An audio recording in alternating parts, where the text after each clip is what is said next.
Good morning, my dear students. Today, in this video clip, I want to discuss about that is the problems. In previous video clip, I have already discussed about all the formulas which are in 8th chapter of alternating current in PUC second year physics. Today, based on that formulas, I have to solve few problems, about 5 problems in this video clip. It is based on particularly that is 8th chapter alternating current. And before going to solving the problems, there are 5 problems are there. I want to kind request to all my dear students, you become subscriber of our physics channel by pressing the subscriber button and that is a bell button. Yes, I hope all of you become subscriber for our physics channel.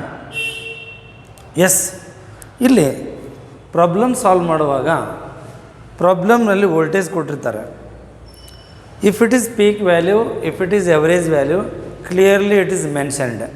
ಅಲ್ಲಿ ಏನು ಮಾಡ್ತಾರೆ, ಆ ಪ್ರಾಬ್ಲಮ್ನೊಳಗೆ peak value ಕೊಟ್ಟಿದ್ರೆ, average value ಕೊಟ್ಟಿದ್ರೆ mention ಮಾಡಿರ್ತಾರೆ, peak value, average value ಅಥವಾ mean value ಅಂಥೇಳಿ. ಬಟ್ ಫ್ರೀಕ್ವೆನ್ಸಿ ಬಾಜು ಅಪ್ಲೈಡ್ ವೋಲ್ಟೇಜ್ ಕೊಟ್ರೆ ಅಂದ್ರೆ you understood that is the R M S value. ಅದು ರೂಟ್ ಮೀನ್ ಸ್ಕ್ವೇರ್ ವ್ಯಾಲ್ಯೂ ಅಂತ ತಿಳ್ಕೊಬೇಕು. ನಿಮಗೊಂದು ಪ್ರಶ್ನೆ ಬರ್ಬೋದು, ಯಾಕ್ರಿ ನಾವು ಆ ಡಿ ಸಿ ಸರ್ಕ್ಯೂಟ್ನಾಗ ತೊಗೊಂಡಾಗ ಒಂದೇ ಕರೆಂಟ್ ಇರುತ್ತಲ್ಲ, ಒಂದೇ ವೋಲ್ಟೇಜ್ ತೊಗೊಳ್ತಾವಲ್ಲ, ಹೀಗೆಲ್ಲ 3 ವ್ಯಾಲ್ಯೂ ತೊಗೊಳಂಗಿಲ್ಲಲ್ಲ, ಎವರೇಜ್ ವ್ಯಾಲ್ಯೂ, ಆಮೇಲೆ R M S value, peak value, ಹೀಗೆ ಯಾಕೆ ತೊಗೊತವಿಲ್ಲಿ? Because this magnitude is very sinusoidally or simple harmonically and also reverses polarities or direction of the current for every interval of time. It is periodically. ಆ ಉದ್ದೇಶಕ್ಕೆ ನಮ್ಮ 3 value ಬರ್ತದೆ. R M S value, average value, mean value ಅಥವಾ mean value, peak value ಅಂತ ಬರುತ್ತೆ. ಅದಕ್ಕೆ ಅತಿ ಹೆಚ್ಚಿನದಲ್ಲಿ peak value, ಅದರಿಂದ ಕಡಿಮೆ ಆರ್ ಎಮ್ ಎಸ್ ವ್ಯಾಲ್ಯೂ, ಅದಕ್ಕಿಂತ ಕಡಿಮೆ ಎವರೇಜ್ ವ್ಯಾಲ್ಯೂ ಇರುತ್ತೆ. ಅದನ್ನು ಹೇಳಿದೆ, 0.707 V0 ಬರುತ್ತೆ ಆರ್ ಎಮ್ ಎಸ್ ಆದರೆ. ಇನ್ನು ಮೀನ್ ವ್ಯಾಲ್ಯೂ ಆದರೆ 0.636 ಬರುತ್ತೆ, ಅದೆಲ್ಲ ಹೇಳಿದೆ. ಅಂದರೆ 0.5 ಮೇಲೆ ಇರುತ್ತೆ. ಇನ್ಸ್ಟೆಡ್ ಆಫ್ 0.5 ಅಂದರೆ ಹಾಫ್ ಆಫ್ ದಿ ಪೀಕ್ ವ್ಯಾಲ್ಯೂಕ್ಕಿಂತ ಹೆಚ್ಚಿಗೆ ಇರುತ್ತೆ. ಸಪೋಸ್ ರೆಪ್ರೆಸೆಂಟೇಷನ್ಗೂ ಕೂಡ ಹಾಫ್ ಆಫ್ ದಿ ವ್ಯಾಲ್ಯೂವಿಂದ ಮೇಲೆ ತೊಗೋಬೇಕು. ಅದಕ್ಕೆ ಒಂದು ವ್ಯಾಲ್ಯೂ ಕೊಡ್ತಾರೆ, ಇನ್ನೊಂದು ವ್ಯಾಲ್ಯೂ ಕ್ಯಾಲ್ಕುಲೇಟ್ ಮಾಡ್ಲಿಕ್ಕೆ ಹೇಳ್ತಾರೆ. ಇಲ್ಲಿ ಫಸ್ಟ್ ಪ್ರಾಬ್ಲಮ್ ನೋಡಿರಿ, a 100 Ohm resistor is connected to 220 volt 50 hertz. Beginning ಏನು ಹೇಳಿದೆ ನಾನು? ಇಲ್ಲಿ ಆರ್ ಎಮ್ ಎಸ್ ವ್ಯಾಲ್ಯೂ ಕೊಟ್ಟಿರ್ತಾರ, ಇಲ್ಲಿ ಕೊಟ್ಟಿರೋ ವ್ಯಾಲ್ಯೂ ಅದು ಆರ್ ಎಮ್ ಎಸ್ ವ್ಯಾಲ್ಯೂ ಕೊಡ್ತಿರ್ತಾರೆ ಅಂತ ಹೇಳಿದೆ ನಾನು. ಫ್ರೀಕ್ವೆನ್ಸಿ ಕೊಟ್ಟರು definitely that is R M S value. First problem ನೋಡೋಣ, ಫಸ್ಟ್ ಪ್ರಾಬ್ಲಮ್ ಅಬ್ಸರ್ವ್ ಮಾಡೋಣ ನೀವು. ಎಸ್, ಏನು ಕೊಟ್ಟಿದ್ದಾರೆ? ಆರ್ ವ್ಯಾಲ್ಯೂ ಕೊಟ್ಟಿದ್ದಾರೆ. This is 100 Ohm. ಓಕೆ, ನಾವು ಪಿ ಆರ್ ಎಮ್ ಎಸ್ ಕೊಟ್ಟರು. ಎಸ್, 220 ವೋಲ್ಟ್ ಫ್ರೀಕ್ವೆನ್ಸಿ ಕೊಟ್ಟರು. That is nu is equal to what? That is 50 hertz. Okay, supply. What is the R M S value of the current? What is the power consumed over a full cycle ಅಂತ ಕೇಳಿದರು. ಏನು ಮಾಡಿದರು? What is the R M S value of current ಅಂತ ಕೇಳಿದರು. ಈಗ R M S value ಅಂತಂದ್ರೆ it is pure resistive circuit. ಇದು pure resistive circuit. ಇದು ಇಲ್ಲಿ ಕೊಟ್ಟಿರೋದು ರೆಸಿಸ್ಟೆನ್ಸ್ ಅಷ್ಟೇ ಕೊಟ್ಟರು, ಪ್ಯೂರ್ ರೆಸಿಸ್ಟಿವ್ ಸರ್ಕ್ಯೂಟ್, ರೆಸಿಸ್ಟೆನ್ಸ್ ಅಷ್ಟೇ ಅದ. ಹಾಗಾದ್ರೆ ನನಗೆ ಐ ಆರ್ ಎಮ್ ಎಸ್ ಬೇಕಿತ್ತಂದ್ರೆ ಏನು ಮಾಡಬೇಕು? I R M S is equal to according to Ohm's law P R M S divided by resistance ತೊಗೋಬೇಕು. ಪಿ ಆರ್ ಎಮ್ ಎಸ್ ಐತಿ 220 ಐತಿ, ಡಿವೈಡೆಡ್ ಬೈ ಇದು 100. ಓಕೆ, 100. ಆನ್ಸರ್ ಎಷ್ಟು ಬಂತು? ಹೋಯ್ತಲ್ಲ ಇದು 1.1 ಆಂಪಿಯರ್ ಬಂತಿದೆ. ಸಾರಿ, 2.2 ಆಂಪಿಯರ್ ಬಂತು. ಇದು 1 ಆಯ್ತಲ್ಲ, ಮತ್ತು ಇಲ್ಲಿಗೆ ಬಂತಲ್ಲ point, divided by 10 22 divided by 10 ಆಗುತ್ತೆ 22 ಡಿವೈಡೆಡ್ ಬೈ 10 ಆಗುತ್ತೆ 2.2 ಆಗುತ್ತೆ. Yes, that is IRMS. ಇನ್ನು power consumed. What is the power consumed? Power ಯಾವಾಗಲೂ ನಾವೇನಂತ ಬರಿತೀವಿ, ಪ್ಯೂರ್ ರೆಸಿಸ್ಟಿವ್ ಸರ್ಕ್ಯೂಟ್ನೊಳಗೆ ಎವರೇಜ್ ಪವರ್ ತೊಗೋತೀವಿ, PRMS ಇಂಟು IRMS ಅಂತ ಮಾಡ್ತೇವೆ. ಈ ಫಾರ್ಮುಲಾ ನೆನಪಿಡ್ಬೇಕು ನಿಮಗೆ. LCR ಸರ್ಕ್ಯೂಟ್ ಬಂದರೆ VRMS into IRMS into cos phi ಬರುತ್ತೆ. ಕಾಸ್ ಪೈ ಯಾವ ಬರುತ್ತೆ? LCR ಸರ್ಕ್ಯೂಟಿಗೆ ಮಾತ್ರ. ಏನು ಪ್ಯೂರ್ ರೆಸಿಸ್ಟಿವ್ ಸರ್ಕ್ಯೂಟ್ ಇದ್ದರೆ VRMS ಇಂಟು IRMS ಮಾತ್ರ. ಹಾಗಾದ್ರೆ VRMS ಎಷ್ಟೈತಿ ಇಲ್ಲಿ power P is equal to ಕಂಡುಹಿಡಿಬೇಕಂದ್ರೆ ಎವರೇಜ್ ಪವರ್ VRMS ಎಷ್ಟೈತಿ? 220 ಐತಿ. ಇದು 220 into 2.2. What is your answer? I think it is 484 voltage ಬರ್ತದೆ. 484 ವೋಲ್ಟೇಜ್ ಬರ್ತದೆ. You multiply this one, sorry 484 watt. 484 watt ಬರುತ್ತೆ. Power is measured in watt. Whatever the type of power, either it is electrical power or mechanical power, any kind of power, it is measured in watt only. Yes. Now, come to the next problem. Next problem ಬರೋಣ. ಎಷ್ಟನೇದದು? Second problem. ಏನು second problem ಇದೆ? What are the given values? What are the given data that you have to take? The voltage of an AC supply 300 volt. What is its RMS value? Voltage of an AC supply is that is voltage is peak value. This is, yes. What is its RMS value? That is the voltage of an AC supply is 300 volt. Is peak value. This is peak value. P naught is equal to 300 volt. PRMS question mark. And next one.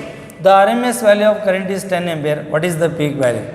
IRMS is equal to 10 ampere. What is just I naught? That you have to take. Here, PRMS is equal to P naught divided by root 2. P naught divided by root 2. PRMS is equal to 1 by root 2 value 0.707. Yes, fine. P naught is 300. What you got the answer? You multiplied with the help of calculator. You got the answer. It is about that is 212.1 volt ಬರುತ್ತೆ. You multiply with the help of calculator. You got the answer. That is 212.1 volt. ಏನು ಮಾಡಿದ್ರು ಇಲ್ಲಿ? Peak value ಕೊಟ್ಟರು, RMS ಕೇಳಿದರು. ಇನ್ನು next RMS ಕೊಟ್ಟಿದ್ದಾರೆ, peak value ಕೇಳ್ತಾರೆ. ಇಲ್ಲಿ ಇನ್ನೊಂದು point, RMS given. RMS value of current IRMS is equal to I naught by root 2. ನಮಗೆ ಬೇಕಾಗಿರೋದೇನು? I naught is equal to root 2 into IRMS. This is 1.414 into what you take here 10. Easily you have to calculate. That is I naught is equal to 14.14 ampere is the peak value of the current. Simple problem. ಅದನ್ನು ಕೊಟ್ಟರೆ ಇದನ್ನು ಕೇಳೋದು, ಇದನ್ನು ಕೊಟ್ಟರೆ ಅದು ಕೊಡೋದು. Suppose ಈಗ ಏನು ಮಾಡ್ತಾರೆ ಇಲ್ಲಿ, RMS ಕೊಟ್ಟು ಮೀನ್ ವ್ಯಾಲ್ಯೂ ಕೇಳಿದರೆ directly how to use that is another kind of formula. Next problem ಬಂದಾಗ ಆ ವರ್ಡ್ಸ್ ನೋಡೋಣ ಅಂತ. ಈ third problem, what is third problem? Here third problem, yes simple problems here.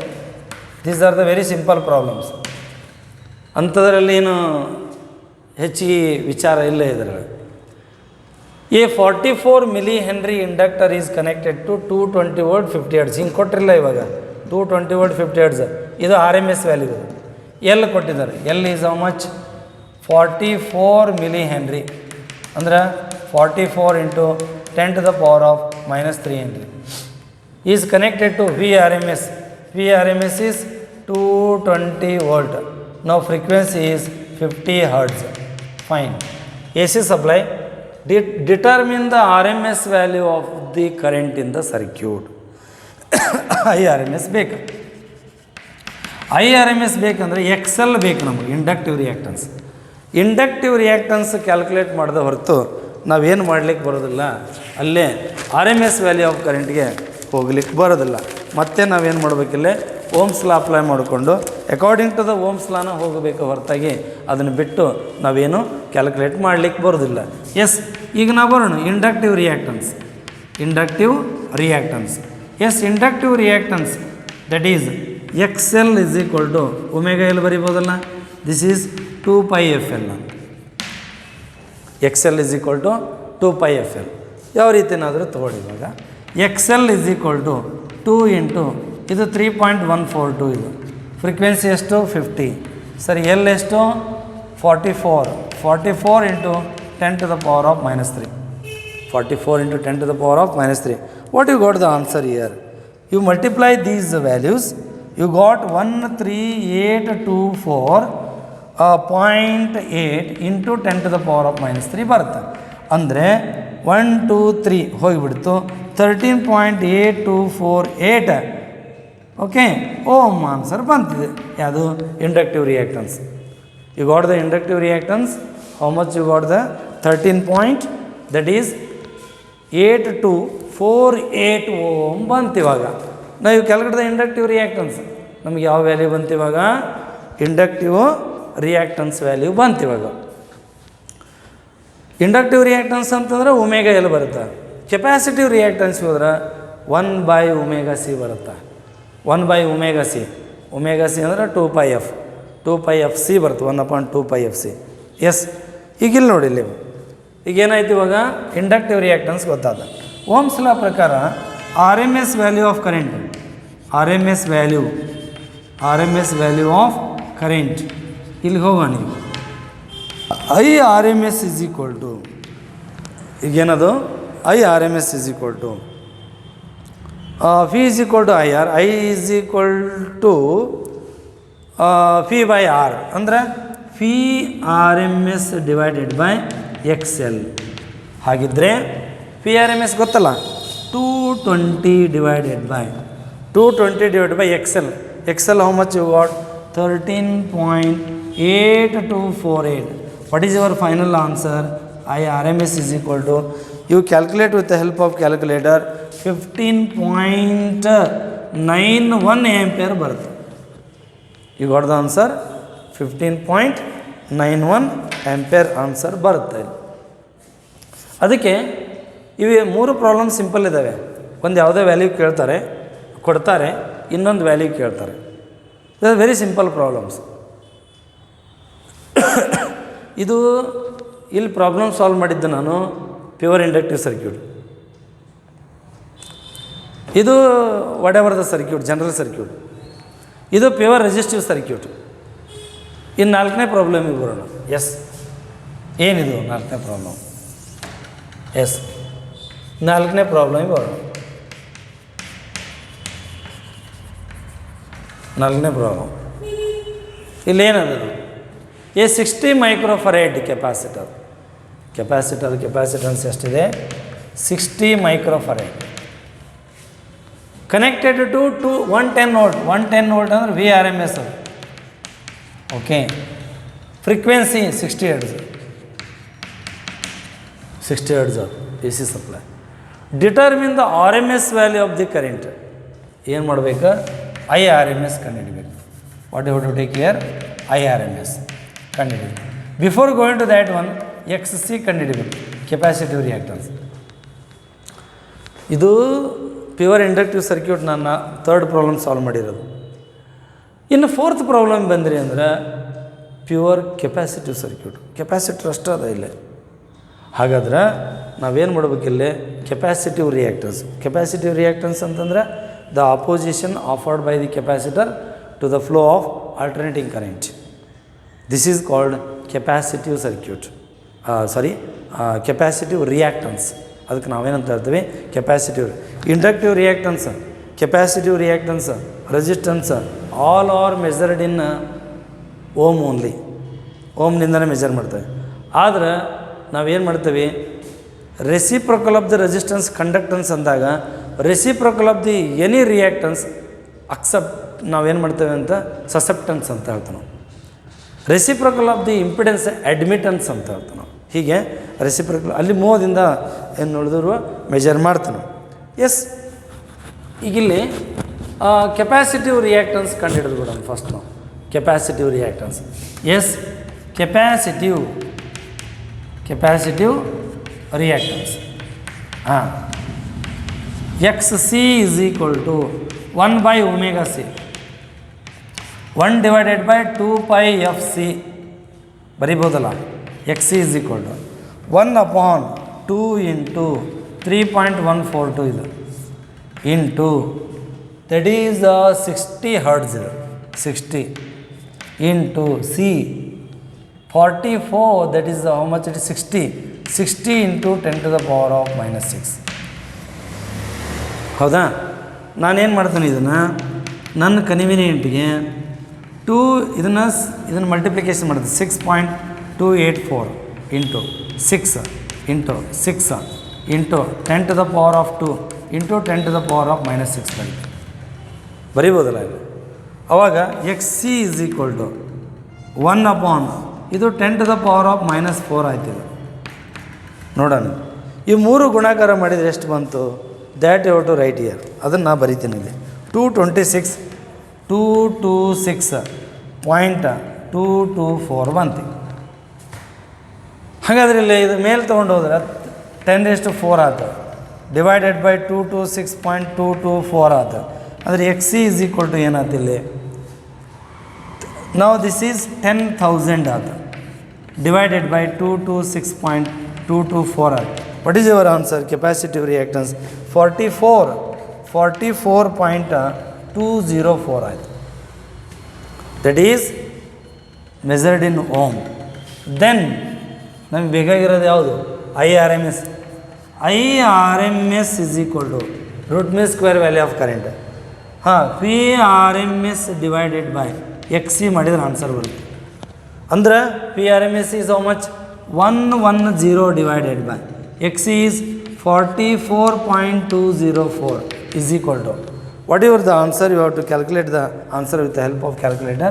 You got 2.49 ampere. Now you calculate very carefully, that is inductive reactance and the capacitive reactance. Inductive reactance ಮತ್ತು capacitive reactance ಕರೆಕ್ಟಾಗಿ calculate ಮಾಡಬೇಕು. ಅಲ್ಲಿ frequency ಕೊಡ್ತಾರೆ, frequency ಬಾಜು ಅಕಸ್ಮಾತು ನಮಗೇನಾದರೂ ಇದ್ರ value ಕೊಟ್ಟರೆ, ಯಾವುದು voltage value ಕೊಟ್ಟರೆ ಅದು ನಾವೇನಂತ ತಿಳ್ಕೊಬೇಕು? Definitely that is you got. ಅದಕ್ಕೇನಂತ ತಿಳ್ಕೊಬೇಕು ನಾವು? RMS value. That value is called, that is the RMS value ಅಂತ ನಾವೇನು ಮಾಡಬೇಕು? ತಿಳ್ಕೊಬೇಕದು. ಇನ್ನು ಉಳಿದಿದ್ದು ಅದ್ರ ಬಾಜುಕ್ಕೆ ಏನು ಮಾಡಿರ್ತಾರೆ ಹೇಳ್ರಿ? ಫ್ರೀಕ್ವೆನ್ಸಿನ ಕೊಟ್ಟಿರ್ತಾರೆ. ಅದ್ರ ಬಾಜು ಫ್ರೀಕ್ವೆನ್ಸಿ ಕೊಟ್ಟಿರ್ತಾರೆ. ಎಸ್, ನೆಕ್ಸ್ಟ್ ಪ್ರಾಬ್ಲಮ್ ಬರೋಣ. ಇದು ಈಗೆಲ್ಲ ನಾವು ಸಾಲ್ವ್ ಮಾಡಿರೋದು ಸಿಂಪಲ್ ಪ್ರಾಬ್ಲಮ್ಸ್ ಆಯಿತು. ಇಲ್ಲಿ ಇಂಡಕ್ಟಿವ್ ರಿಯಾಕ್ಟನ್ಸ್ ಕ್ಯಾಲ್ಕುಲೇಟ್ ಮಾಡಬೇಕು ಅಂತಂದ್ರೆ 2πfl ಯೂಸ್ ಮಾಡಬೇಕು. ಕೆಪಾಸಿಟಿವ್ ರಿಯಾಕ್ಟನ್ಸ್ ಯೂಸ್ ಮಾಡ್ಬೇಕಂತಂದ್ರೆ 1/2πfc ಅಂತ ತೊಗೋಬೇಕಾ. ಓಕೆ, ಸಬ್ಸ್ಟಿಟ್ಯೂಟ್ ಮಾಡ್ಬೇಕಾ. ನಮಗೆ ಕೆಪಾಸಿಟಿವ್ ರಿಯಾಕ್ಟನ್ಸ್ ಸಿಗ್ತದೆ, ಇಲ್ಲಿ ಇಂಡಕ್ಟಿವ್ ರಿಯಾಕ್ಟನ್ಸ್ ಸಿಗ್ತದೆ. ನಾವು both are measured in ohm only. Inductive reactance ಆದರೂ ಓಮೇ, ಕೆಪಾಸಿಟಿವ್ ರಿಯಾಕ್ಟನ್ಸ್ ಆದರೂ ಕೂಡ ನಾವು ಓಮ್ನಿಂದ ಏನು ಮಾಡ್ತೀವಿ? ಮೆಜರ್ ಮಾಡ್ತೀವಿ. ಈಗ ಎಕ್ಸಾಮಿಗೆ ಬಂದಿರೋದು ಒಂದು ಪ್ರಾಬ್ಲಮ್ ಸಾಲ್ವ್ ಮಾಡೋಣ ನಾವು. ಯಾವಾಗ ಬಂದಿರೋದು? ಎಕ್ಸಾಮಿಗೆ ಬಂದಿರೋದು. ಯಾವಾಗ ಎಕ್ಸಾಮ್ ಬಂದದ? ಮಾರ್ಚ್ 2014 ಬಂದಿರತಕ್ಕಂಥದ್ದು ಒಂದು ಪ್ರಾಬ್ಲಮ್. ಅದು ಏನದು ಪ್ರಾಬ್ಲಮ್ಮು? Calculate resonant frequency and Q factor. Q factor ಅಂತಂದ್ರೆ ಕ್ವಾಲಿಟಿ ಫ್ಯಾಕ್ಟರ್. ಕ್ಯೂ ಫ್ಯಾಕ್ಟರ್ ಅಂದರೆ ಏನದರ ಅರ್ಥ? Quality factor. ಹೌದಾ? LCR circuit containing pure inductor of inductance 3 Henry, capacitor of capacitance 27 microfarad and resistor of resistance 7.4 ohm. ನೋಡೋಣ ಈಗೇನು ಮಾಡೋಣ? Given data ಬರ್ಕೊಳ್ಳೋಣ first. ಏನೇನದ? ಎಲ್ ಅದ, LCR ಸರ್ಕ್ಯೂಟು ಎಲ್ ಅದ. ಎಲ್ ಎಷ್ಟದ? 3 Henry ಅದ. ಫೈನ್. ಇನ್ನು ಕೆಪಾಸಿಟರ್ ಅದ, ಕೆಪಾಸಿಟನ್ಸ್ 27 microfarad ಅದ. ಫೈನ್. ಇನ್ನು ರೆಸಿಸ್ಟರ್ ಆರ್ ವ್ಯಾಲ್ಯೂ 7.4 ohm ಅದ. What you to calculate here? The resonant frequency you have to calculate, that is the omega naught, or you say to be f naught, calculate, and quality factor you have to calculate. Quality factor ನಾವೇನು ಮಾಡಬೇಕು, calculate ಮಾಡಬೇಕು. Now what is the expression for the resonant frequency for series LCR circuit which is at the resonance? ಅವರ ರೆಸೋನೆನ್ಸ್ನಾಗಿದ್ದಾಗ what is the expression for the resonant frequency? ಹಂಗೆ resonant frequency expression ಏನಂಗಾರ? Yes, the resonant frequency that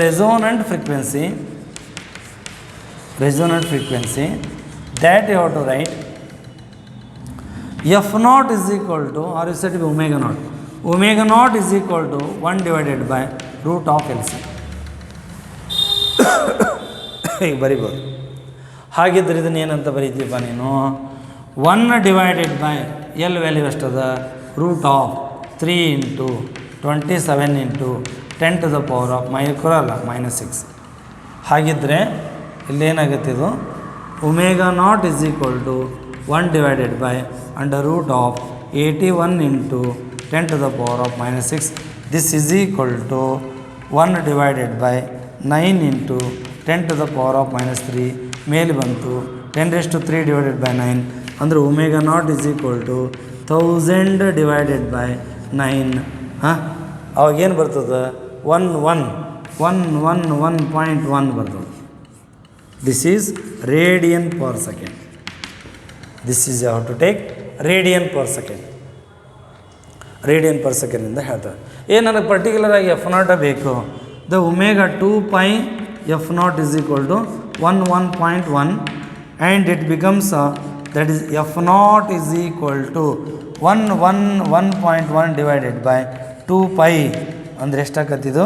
F naught is equal to 1.1 divided by that is 2 into 3.142 is equal to what you got here? That is 1.1 divided by 6.284 ಆಗುತ್ತೆ. What is our final answer? You have to calculate it with the help of calculator. It becomes 17.68 hertz ಬರ್ತದೆ. ಇದು resonant frequency. ಇದು ಏನಿದು? Resonant frequency. ಇಲ್ಲಿಗೆ problem ಮುಗಿಲಿಲ್ಲ. ಈ problem ಇಲ್ಲಿಗೆ ಮುಗಿಲಿಲ್ಲ. ಯಾಕೆ ಅಂತಂದರೆ ಮತ್ತಿನ್ನು ಏನು ಕ್ಯಾಲ್ಕುಲೇಟ್ ಮಾಡಬೇಕಿಲ್ಲೇ? You have to calculate that is quality factor. Yes, I want to solve that quality factor here. I remove this one.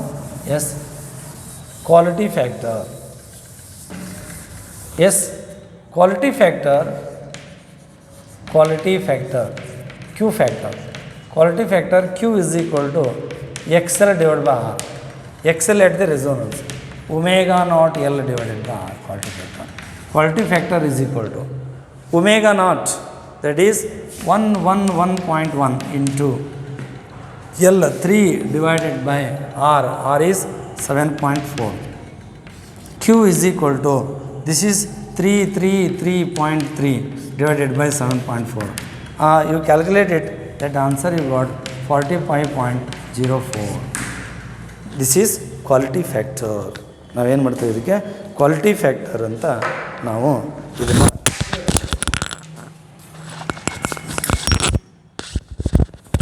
said to be quality factor.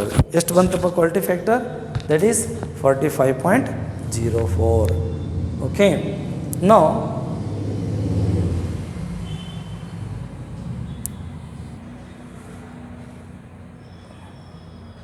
yes, now I want to solve, that is another one more problem asked in the examination, that is July 2014.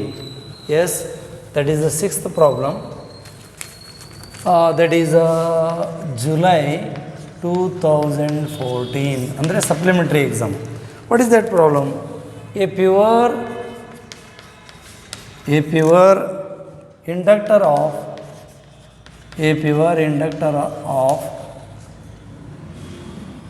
of inductance, pure inductor of inductance 25 millihenry is connected to is connected to a source of 220 volt and 50 hertz ಅಂದರೆ RMS value frequency. Find the inductive reactance. Find the inductive reactance. Find the inductive reactance. RMS value of current. RMS value of current and peak value of current and peak value of current